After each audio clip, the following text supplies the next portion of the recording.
Ako si Dulce at ito ang aking kwento. Maraming taon na ang lumipas nang lumipat kami ng bahay sa kadahilanang may isang nilalang na gumulo sa aming tahanan. Bagong lipat kami nun at lahat kami ay abala sa pagliligpit ng aming mga gamit. Dulce anak, halika nga rito. Agad kong kinungo ang kwarto ni Mama at nagulat na lamang ako nang walang taong naroon. Agad kong hinanap si Mama sa buong bahay at hindi ko siya nakita. Lalabas na sana ako ng bahay nang biglang may narinig akong pag-ikbi sa likuran ko. Dahan-dahan ko itong nilingon at nagulat na lamang ako nang makita ko si Mama na may kasamang pare at siya'y umiiyak. Anak, alam kong ikaw yan. Patahimikin mo na kami.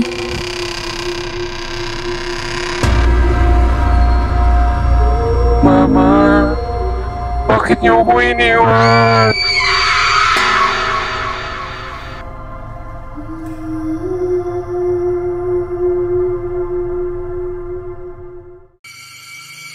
Ate, bakit ako namatay? Dapat ikaw!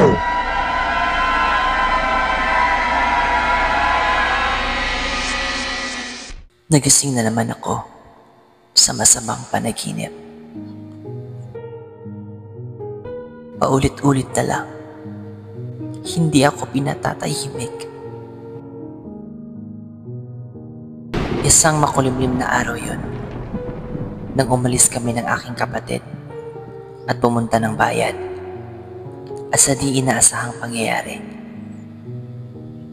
Naaksidente kami at ako lamang ang nakaligtas.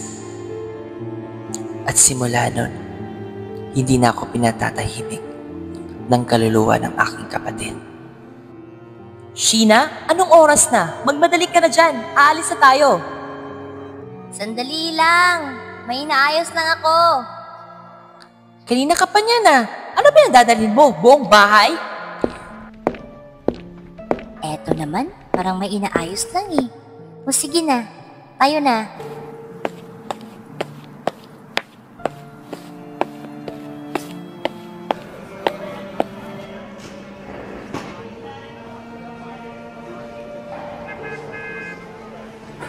Ate, narinig mo ba yung balita? Balita ng alin? May pinatay daw sa lugar natin.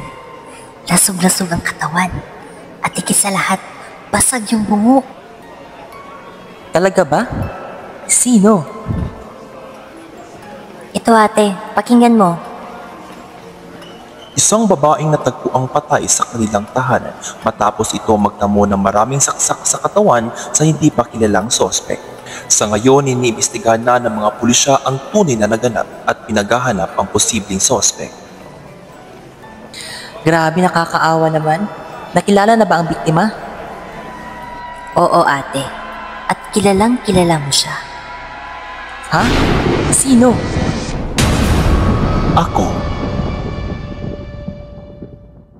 Sumuko na ngayong araw ang pumastang kay Sheena de la Cruz na si Mika de la Cruz, ang kanyang nag-iisang kapatid. Miss Mika, bakit niyo po pinatay ang inyong kapatid?